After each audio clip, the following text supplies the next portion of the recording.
and welcome back to another episode of the Real Conversations podcast. I'm your host, Jacob O'Connor. Real Conversations is a podcast for those dedicated to doing hard things and living a meaningful life. Today, I'm super excited. I'm joined by Paul Johnson. How you doing, Paul? Good. Thanks for having me, man.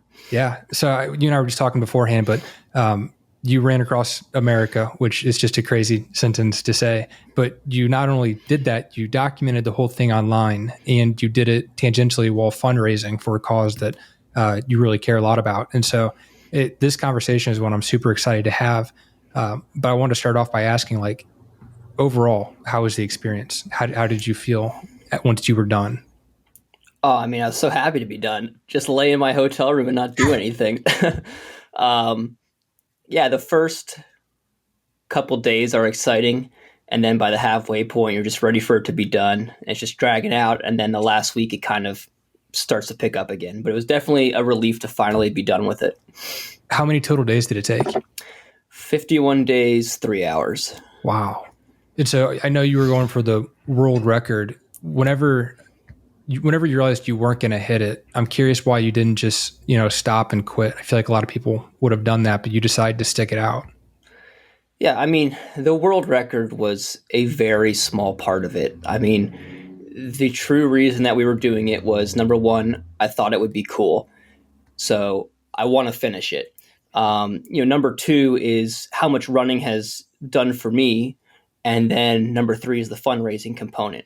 So, just because we know we're not going to hit the world record, it was just a small, kind of side quest for it. The real reason is do the run, finish the run, and do the fundraising. So, that's what we set out to do. That's what we're going to keep doing. So it took you 51 days. What are some of the metrics behind this? To give people a perspective, you literally ran from California to New York. What is that daily mile average? It was roughly 60 miles a day. So I think my longest day was 75 or 80 miles. It's probably closer to 75 miles. And then my shortest day was maybe 16 miles. But yeah, about 60 miles a day, 15 hours on my feet running each day, 10 to 12,000 calories, just a lot of eating and a lot of running. This is just so absurd. How does this idea even come up into your mind, and how do you get to the point where you actually believe you can do something like this? So I first was introduced to the fact that, this is a thing that people do. When the current world record holder, Pete Kostelnik, he ran across and set the record back in 2017. And he ran through State College, PA, where I was going to school at Penn State. So I had heard about it through one of the staff members on our triathlon club. I didn't really think much of it. I was like, he's doing a 9:30 pace. What's the big deal? I can run faster than a 9:30 pace, obviously being completely ignorant and no idea what's actually taking place. And then I kind of forgot about it for a while. And then I would say probably 2022, it kind of came back into my mind again.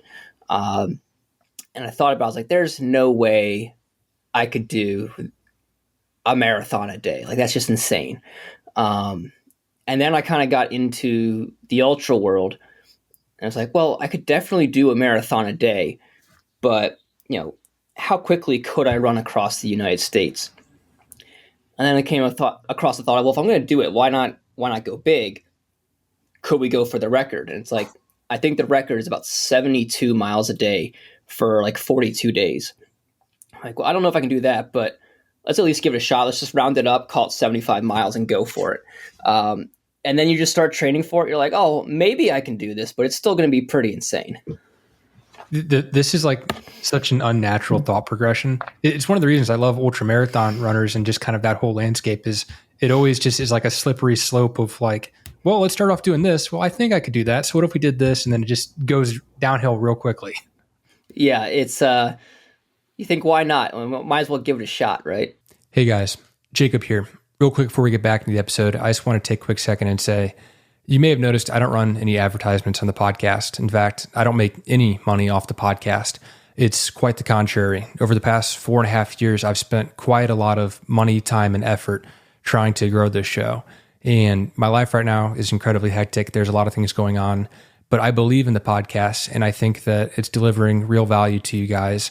And I am going to continue to do it. And all that I ask in return on the back end is that you share the link with a friend. If you guys enjoy this episode, if you're listening or watching on Apple, YouTube, or Spotify, please just go into the app, click the link, and text it to one or two people. It really does make a huge difference, and it helps me to justify all of the time, money, and effort that I continue to put into this every week. So I appreciate you guys, and let's get back to the episode. Right. So why was this, I guess prior to that, what was your baseline for running? You thought I could do a marathon a day. Most people can't do a marathon a day, or they don't feel like they could right now. Like, what was your build up for that? So like I've been a decent runner most of my life, not in terms of like speed or anything, but I played soccer for like 10 years and I was the guy that you could give me a sip of water halfway through the game and I can run the entire game. And I didn't really do anything for a while when I was stationed overseas with the Navy. And I kind of got back and got into the whole running game. And I think I got up to like 60-mile weeks training for a marathon back in 2021, 2022. And at that point, I was also moving across the country, moving to where I'm at now in Newport, Rhode Island. And just with the transition, I kind of picked up the mileage. I'm like, I'm just going to start running a lot and started a run streak. I did that for a little over a year into the Transcon, but I hit like a 60-mile week my first week, like an 80 the next week. And then from there, I just pushed like 100+ mile weeks for about 3 or 4 months straight until my first 100-mile race. And starting those 100-mile weeks and then successfully completing that race, it's kind of like in my mind, okay, this might actually be a possibility. It's insane, but it might be possible. Man, that is absolutely crazy. So I want to brush over this either. You say you're training for a marathon. I looked it up. Your first marathon, you ran sub 3 hours, which is an incredible marathon for anyone, especially an experienced marathon runner. You did that your first try. Well, I mean, so my first marathon was actually back in 2017 at Philadelphia, right before I graduated college. And I think that was like a 3:45. But then I didn't do anything for like 5 years until that sub 3 marathon where my buddy, that's kind of what got me into it all, is my buddy's like, hey, let's run the Marine Corps marathon. Let's go sub 3. And we only had 5 months to train. So it was definitely a massive effort, but it wasn't quite my first marathon. Yeah, I thought I read that on your website, but it must have been your second one later in the Navy. What does that pace break down to for sub 3? I think a sub 3, I'm a little rusty on it now. I want to say it's a 6:53 or 6:54 per mile for a sub 3. That's absolutely brutal. Yeah, it's not fun. So you're in the Navy, you come back, you do the marathon, you start a run streak. Why start posting on social media about this transcontinental run? Like, you kind of talked us through the slippery slope in the back of your mind of, why not do it? But what was the social media component? And then I get the sense, and I guess it's been shared online too, that there's a much bigger purpose behind all of this for you. Like, what were the motivating factors for doing it in the way you did it? Sure. I mean, the social media started, I want to say, like a month or two into the actual marathon training. And that was simply one of my good friends in the Navy. He was in Spain with me. He was in San Diego with me. He's just like, hey, you should start posting on social media. Like, you have interesting stories. You do interesting things. I think people would enjoy it. And I was like kind of dragging my feet on it. I was like, I don't know. I don't think that's really my thing. And then I started doing it eventually, and it kind of took off from there. But, the core push for the actual Transcon and the running with that is what I discovered in San Diego training for that Marine Corps marathon, that sub 3 hour marathon, was I have struggled. I still currently struggle with a lot of mental health issues, anxiety, depression, self-harm, sleep issues, just a whole bunch of things. And, a lot of my peers from the Navy, a lot of our sailors all deal with, similar things. And the typical coping mechanism that you see in any movie or anything else for, especially people in the military, is like nicotine or drinking. Um, and drinking was definitely a big part of my life in Spain and then also San Diego. But what I found with the marathon training is like, hey, I can't go out and crush 10 drinks in 4 hours like I would usually do and then try to get up and do this long run in the heat that I'm supposed to do because I told my friend I'd run this marathon with him. Um, and so with that training, the drinking kind of eased a bit as the running increased. And so a lot more of these issues that I was dealing with that were being masked by the alcohol started appearing. But at the same time, I found the more that I ran, the better I was able to cope with some of the ways that I was feeling. And it just became a natural progression there of it's like, hey, if I run more, it helps me feel a lot better. It helps me deal with a lot of these symptoms that I'm dealing with. And so that sort of became the message that we're trying to champion with the run is this connection, this link between physical activity and mental health is, a lot of people struggle in some capacity with mental health, whether we acknowledge it or not. And the more that you can improve your physical health, the greater impact and the better your mental health is going to be in some capacity as well. And that's what we're trying to, the message that we're trying to help send with the TransCon as well as the big overarching theme. Yeah, I really like that. One of the things that I've read quite a bit about is that when it comes to habits and addictions, like those are neural pathways in the brain that get very defined and they're very hard to stop cold turkey. But you can shift a habit rather than quitting it completely. So if alcohol was a coping mechanism, it almost seems like you shifted getting the dopamine from that to something more positive, like running. Is that something that you've thought about, or do you just think, running makes me feel better, I'm going to keep doing that?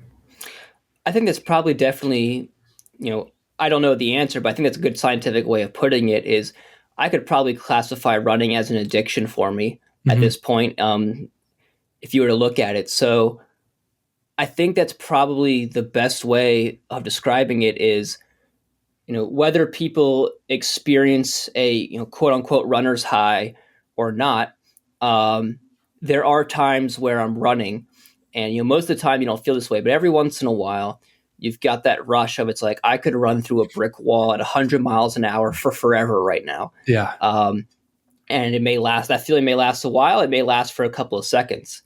Um, but also like the physical pain of running is like, you're like, God, this sucks. And then you get done and you're like, I feel so good about this. So I think there is a connection there on, it's much, if I were to just stop drinking, I think that would have been way more difficult than, as you said, stop drinking and shifting to the running and still receiving that neurological dopamine hit that you were describing. Yeah, it's super interesting. I think one of the benefits with running as well is like you have someone that you are, and you may not feel great about who that person is or how you think you come across. And you want to become someone better. So, like, call that your potential or your ambition to become a better person. And it's like, I'm not capable of handling the things that are going on. Like, they're too overwhelming. There's too much to handle. You set out to do something difficult. You pursue something meaningfully difficult, like an ultra marathon or a transcontinental run. And then each time that you hit a goal that you set that was something you actually had to strive for that was difficult, it's like that self-fulfilling prophecy of, hey, I actually am that person. I can do those things. And maybe gives you a little bit more confidence too. And I think that can help mentally, at least it does for myself. Yeah, I mean, what's interesting about, at least for me, with the running and the racing and the ultra marathon is, I think one of the biggest questions people had, like you had it at the beginning here, is, how did you feel finishing? How did it feel to be done? And I think a lot of people expect the answer of, I'm so happy I accomplished this thing, etc. But for me, and I think what a lot of people in the ultra world can relate to is the finishing the event is cool and you feel great for 10 seconds and then it's like, okay, what now? And I think what's more important and what's more prevalent that we see is it's not the completion portion, it's the working towards that goal. Yeah. Some people would describe it as like, oh, I'm all about the process, not the product. And I think that's a great way of putting it, is to be able to know that you're working really hard on something and then you achieve it. It's that working hard that is actually the satisfaction. And achieving it is like more so a downgrade, because like, well, now I'm done. Like, I don't have that feeling of the working towards a goal. I need to get that part going again. And so that's where I think you see a lot of people sign up for their next race. They're like, I'm never going to do a marathon again. 1 week later, they're like, I'm signing up for another marathon. Um, and so when you talk about that connection and that goal, I think that's the big part of it. Is it's not the satisfaction or the feeling of finishing something.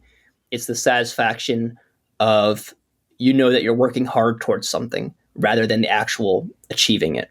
Yeah. It's that progress for me. Like that feeling of I'm better today than I was yesterday. And like I'm doing the things that I know I can. Like that feeling is such a good feeling.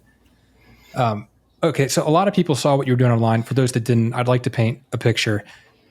Was it 52 days? Is that what you said? 55 days? Just over 51. Okay, just over 51 days.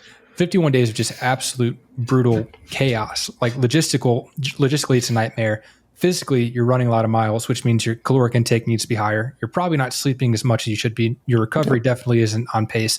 You're dealing with injuries as they come up. Like, just kind of take me through, as you think about that 51-day journey in your head, take me through some of the ups and downs and what that day-to-day experience was like. Yeah, I mean, just day to day, people ask, like, what was the hardest part? The hardest part was just eating enough food every day, because it's not like a normal race where you go run a marathon or you go run an ultra and you're in a caloric deficit, but it's okay because you're doing a short 3, 4, 5 hour effort, 24, 48 hour effort. Like, in the grand scheme of things, those are very short time frames. So it's okay to be in a level of caloric deficit. You don't need to replace all your calories. But when you're looking at something that's almost 2 months long, you can't exist in a caloric deficit like that. Your body it won't be able to process and do what it needs to do to function. So every day we had to eat as many calories as I was burning, which results in every 10 minutes, the crew is stuffing food down my face: donuts, hash browns, mac and cheese, whatever massive amounts of calories we can get in. So that's one of the hardest parts, is just getting all that food in every day. When you look at terms of logistics, I mean, that's a whole nother story. My job is just to eat, sleep, and run. And then the crew is carrying the burden of all the logistics once this thing starts. We had 2 vehicles. We had an RV and a van. I slept in the van. The crew kind of lived out of the RV. But dealing with issues like, we had no potable water in the RV for about 75% of the time. Same thing with, like, our generator broke. So we had no electricity in the RV for 75% of the time. Bald tires, flat tires. At one point, the RV was 45 degrees into a ditch of wet concrete that was covered over. So just ridiculous things that kind of happen. And all I can really do is just keep running, because the crew is there. They'll figure it out eventually, and they were phenomenal with it. But you look at these problems and you're like, well, there goes the trip. It's like, nope, you got to keep running. The logistical portion, someone on the crew is going to figure it out, and we'll move on, which we did. I mean, weather's a whole nother issue. Second day of the run, got caught in a sandstorm with about 50-mile-per-hour winds, probably about 10 feet of visibility, trying to run in that for 4 or 5 hours. Rain is an issue. Snow, we actually had to do a late start in New Mexico one day because we got like 14 inches of snow overnight. Wow. Up at 7,000 feet. And so, luckily it's New Mexico. They know how to deal with snow, and the mountain road was plowed pretty quickly. But that still delayed us 5 hours. And now that's mileage that we can't attain that day that we need to make up elsewhere. Heat's an issue. That was definitely an issue for me in the desert. Just living in the Northeast, I'm not that used to heat. So there's a whole gambit of issues that you come across and just have to persevere through. That is just crazy.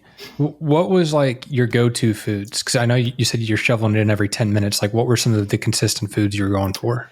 A lot of Oreos, a lot of those like mini donuts you buy in a bag at the grocery store, like powdered or chocolate donuts. I was eating 3 bags of those a day. Oh man. Um, Lunch was usually like mac and cheese and a bunch of like cut up steak, ice cream for dinner, French fries for dinner, just trying to get in as many calories as we can. So with all the fluid and food intake, like, did that lead to any GI issues, consistent bloating? Like, what was that situation like? Yeah, I mean, you're dealing with not so much GI issues as much as you're putting all of this stuff into your body. Like it has to go somewhere. So, having to use the bathroom like 4 or 5 times a day is just like you've got to get everything out of your system because it's processing all the waste. So that becomes a thing. GI issues, we maybe in the beginning as we're trying to like dial in and figure out what's going to work well, because the strategy is constantly changing. Mm-hmm. Definitely being pretty gassy through the whole thing. Are we eating the best foods in the world? Maybe not. But the goal is how many calories can I get? Not am I eating a healthy salad every day? Right. Yeah. You can't, the salad calories are not going to equate to the donut calories. Like you just need No, something in the body. exactly. So, I mean, with that much consistent running, are you running into issues with like chafing, wear and tear on your equipment, shoes, clothing? Like what was all of that like? Clothing held up pretty good. The only clothing issue I had was we were leaving Sedona, running up the Flagstaff, and I've got some like rips on the side of my half tights from brushing against the guardrail trying to dodge some cars that just want to run you over. Otherwise, the gear was good. Chafing was a non-issue. Just How? lots of lube. That and taping up the toes. So really no issues with chafing at all. Um, and then, I mean, shoes we were rotating out pretty frequently, probably every 200 or 250 miles we were changing shoes, which is way earlier than I would normally switch them out at home. But as soon as we felt any sort of give or the cushioning just kind of going flat, I mean, we had access to all these shoes. We just switched them out. So we're swapping those pretty often. I think it was like 21 or 23 pairs of shoes that I wore throughout the run. Wow. Um, Those were Hoka's for the most part, weren't they? yeah, they were all Hoka's for that. Yep. Nice. So like you're not sleeping a lot. You're physically exhausted. What was your caffeine intake like? Was that something that helped a lot, or did you not even end up feeling it towards the end? No, we did. We did about 150 milligrams over the first hour of the morning, and then I would take another 100, during lunch right before I laid down for like a 20, 25-minute nap. And that would help get me through the rest of the day. I've heard about that because caffeine isn't an immediate hit. Like so you're supposed if you drink it and consume it, then you take a nap, you wake up, and you actually get that hit at the same time. That worked pretty well for you. Yeah, we call them nappuccinos. Nappuccino. Yeah, it's like a double jump in Mario. Um, but yeah, you're absolutely right. It takes some time for that caffeine to actually be absorbed into your system and to start to feel the effects. I think it depends on the person, but typically 15, 20 minutes. So, being able to capitalize on that and slam down a bunch of caffeine, take a nap so that you're getting that rest while you're still waiting for that caffeine to process. And then when you wake up, you've got a little bit of the rest, but you also have the caffeine hitting. So it's a kind of a nice way to boost through some of those lower spots. How many hours a night were you sleeping? Um, Roughly 4.5. Jeez. Yeah, because I mean, it's also not good sleep either. I basically had night sweats every single night, just waking up soaked in sweat, no matter how cold it was, because of just what my body's going through physically. And then just constantly waking up and going back to sleep. So not good sleep, and Yeah. that's just part of it. The caffeine intake and exertion, you're probably not getting to REM sleep, but you're also not able to cool your body down because of all the physical exhaustion. And so, yeah, that sleep must have been brutal. Yeah, it's part of the process, I guess. I mean, like I mentioned in the beginning, I have a lot of sleep issues to begin with, Mm-hmm. but even despite being how tired you are, you don't get that incredible sleep just because of what you said, your body's physically going through and everything else. Yeah. So it looked like about maybe halfway through or towards the back half of your transcontinental run, you definitely had like a hitch in your step. Did you get injured, or was that just a little bit of wear and tear that it compounded, or what was that situation? I mean, there's injuries throughout. Up to days 8 and 9 were pretty rough. I was dealing with an issue. I think it was my right ankle, something with my right ankle or right calf or something. Um, we basically had a physical therapist do some work on it in Prescott, and then on the morning of the 10th, like I couldn't. We were at 7 or 8,000 feet, about to drop into Flagstaff. And for the first 15 miles of the day, like I couldn't really put any weight on that foot. I was kind of like hopping along at like an 11-minute pace on one foot type of thing. Um, and then we actually had Pete Kostelnik, the world record holder. He lives out there, so he came and ran with us for a little bit. And he actually brought out one of his friends who's a physical therapist, and he like yanked on my foot real hard, and all of a sudden I could put weight on it. Wow. So like day 10, I was finally able to start putting weight on the foot again. And then day 16 was probably the first time that I ran relatively pain free. But from that point, there's still issues with like you're super tight. Still have like injuries throughout with the lower legs, but I think a lot of people look at how I'm running, and a lot of it's just pain and not so much injury, but also just the style in which you're running is I don't care about having a beautiful pick my leg up circle like when you picture Olympic runners sprinting or doing the marathon. It's literally just about how much energy can I conserve and how efficient can I be. So when you see videos of me running, it looks kind of silly because my feet are barely leaving the ground. It's almost like I'm just sliding my feet across ice. And I think a lot of people attribute that to like, oh, he's got an injury or something. It's like, no, it's just I can do a 10-minute pace, a 9-minute pace, doing that and burn very little energy. And it kind of takes people off guard because they come out to run with me and they think I'm moving pretty slow and I'm injured, and then just holding that pace the whole time, shuffling. They're trying to figure out how my body's being able to do that pace.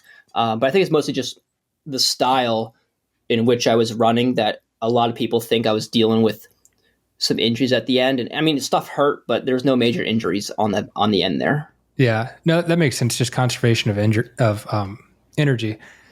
So like day 8, 9, 10, whenever you were really hurting with your ankle, and then just even later on, whenever you were running, like you have these constant nagging pains.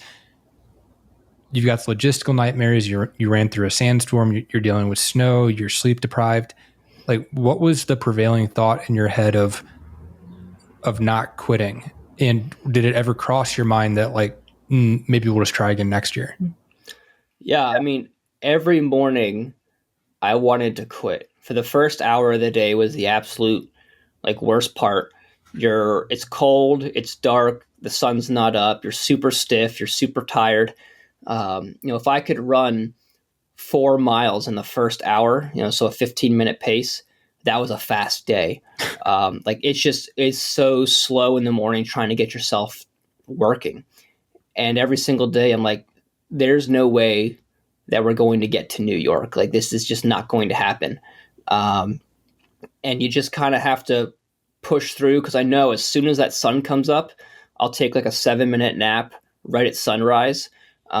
Get that little nap in, sun comes up, and it's like, okay, I'm feeling good now. And I know as soon as I can get to lunchtime at about 1 p.m., get some good food, take another 20-minute nap, I feel like, a rocket ship on the back half of the run. So a lot of it is just kind of fighting that struggle on the front half of the day, where it's just like, we've gone through this pain is no different than the pain you felt the previous 20 days. You know that this part of the day sucks. You just have to get through the next 1 to 3 hours, and it's going to look a little bit better. I think some of that is also having the good crew on board they know what we're out there to do. They know the goal. They're going to keep pushing me, and they're not really going to let me slow down or stop for too long, because they know that we have a schedule to keep. And I think the final part of that is just like, every time that I'm having those thoughts, I kind of think about, okay, like why in the world are we even doing this? Like, why are we out here right now? Like, I just want this to be over, and I want it to end. And then you think about those reasons, like, what this run represents, what this run means to other people. And I think towards the end, having a lot of those interactions with individuals, that definitely helped to be like, okay, we have to keep going. That's really cool. So it sounds like it's the combination of like cycle recognition. You realize, hey, the first hour of the day is going to suck. Like, you could see the pattern of what was happening every day and just kind of tell yourself, hold out, it gets better at the end of the day. But then also having like the anchor of why you were doing that. That's a super cool combination, and something that I've seen it on a smaller scale with the ultramarathon running I've done. Is like, the first time I did it and I start hurting, it's like, oh no, I'm definitely injured. I definitely tore my ACL, my knee's broken, whatever else. And then you just can start to recognize, like, no, this is just a low point. Like, you have so many highs and lows over the course of a long race that you just have to be able to recognize what's what. Exactly. It's the thing that I always tell myself is, it's supposed to hurt. And that's not meant as like a, I'm macho, no pain, no gain type of thing. It's literally, you chose to do something that is extremely difficult, very physically and mentally demanding. Like, yeah, it's supposed to hurt. It's going to be painful. And there's a very big difference between pain, like I've snapped a femur, or pain of my body's sore and tired and it hurts and things are tight, or I have a sprained ankle or whatever. And, getting through those points and just acknowledging, okay, this hurts, but that's what's expected. We knew that going into this. And I often find, even like when I'm running around at home, going out for a run and something hurts, it's like, okay, that's normal. It's supposed to hurt. It's going to be painful. And, a couple miles later, it feels fine. I've kind of moved past that point. So that's definitely a consideration, is identifying those low points, like you said, and knowing that eventually we're going to swing the other direction. Yeah. I like that we're doing this interview now, because you've finished the race. It seems like you've had a chance to reflect. I'm curious, like, how has your perspective of yourself changed over the course of this race? Like, what have you learned about yourself from doing this?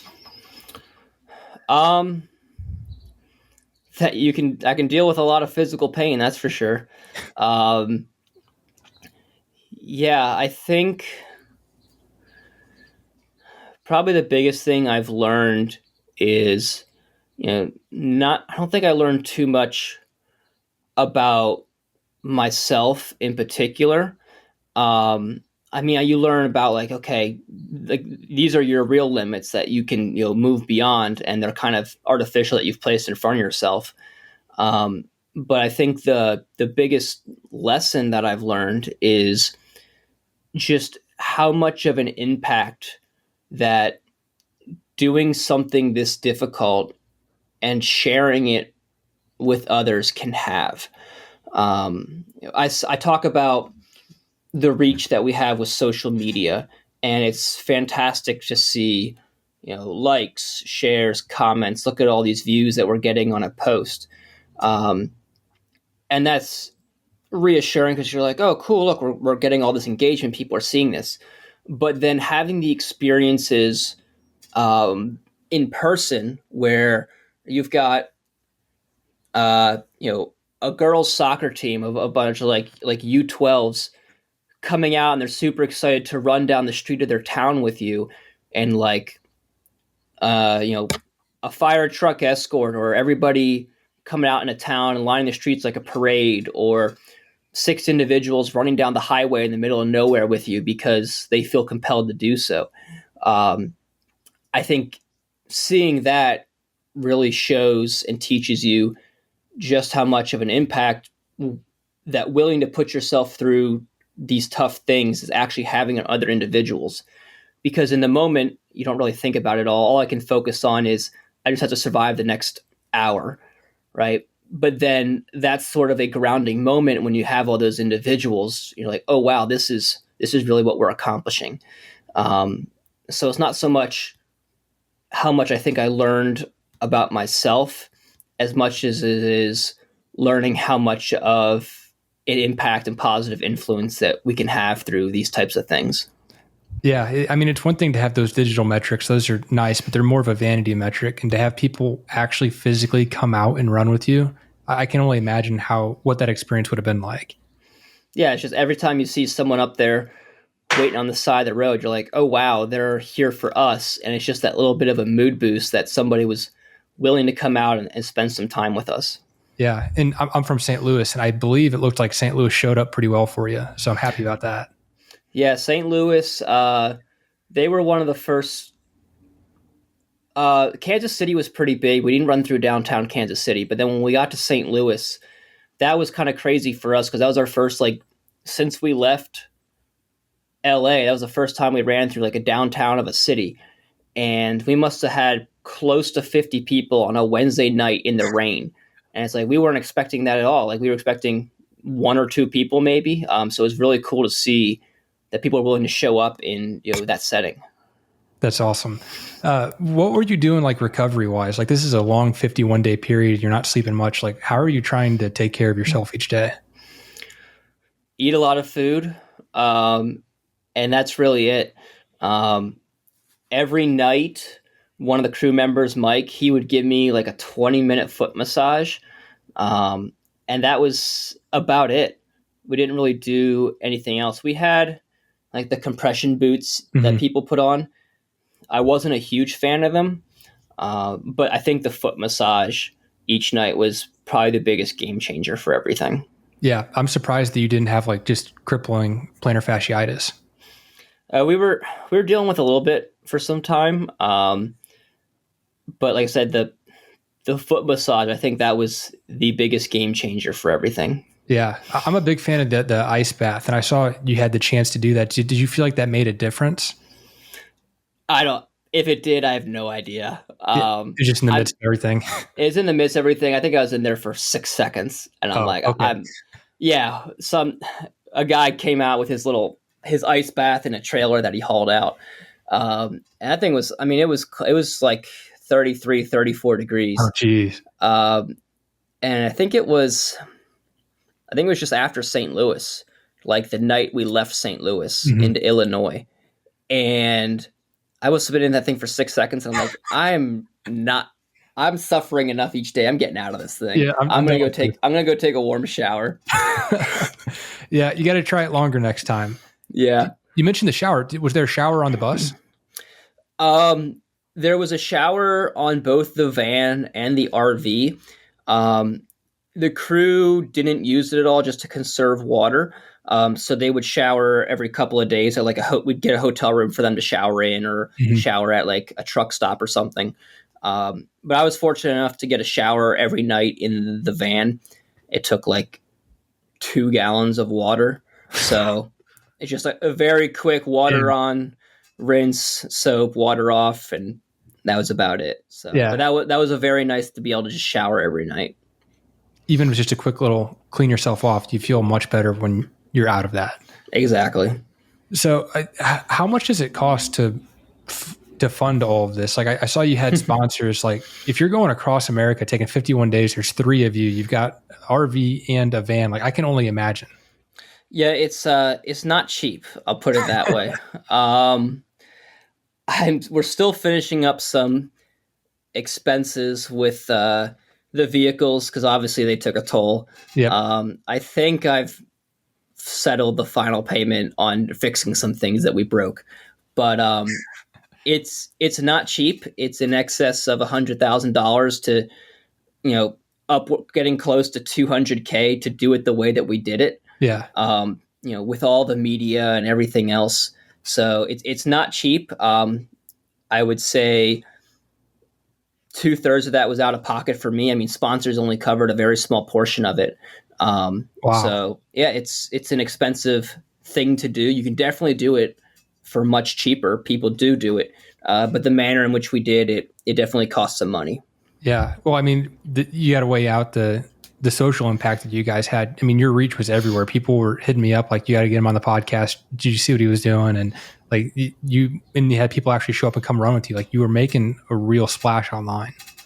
Exactly. I mean, the biggest cost of the run was definitely the social media portion with the media team, followed by like the vehicles, and then followed by fuel and food and everything else.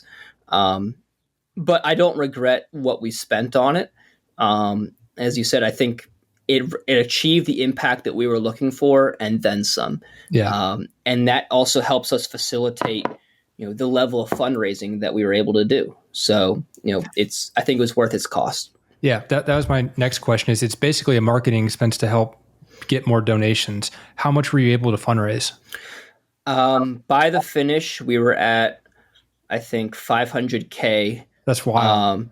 And then as we sit today, we're right around 600K. So the goal is to try and hit 1 million by the end of the year.